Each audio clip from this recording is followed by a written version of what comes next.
bara þú veist, alvarlega veikur á geði, þú veist, komin frá Palestínu með áfalla streituröskun og hann hélt að drepa son, eitthvað svona, skilur, og maður eitthvað svona, já, ok, en þú veist, skilur,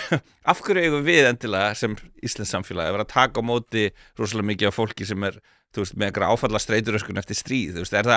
þú veist, berum við eitthvað ábyrgð gagnvart alheiminum varandi það, þú veist, auðvitað langar alltaf að vera góðir, skilur, það oft það sem að maður reykur sér á í þessu, það verið að svona misnota samúð og náungakærleika fólks til þess að fá þá í raun og veru til þess að gera hluti sem að ekki góði fyrir neitt, skilur, og það á meðal innflytjendur sem komingað og eru bara að, þú veist, standa sig, skilur, og eru bara, þú veist,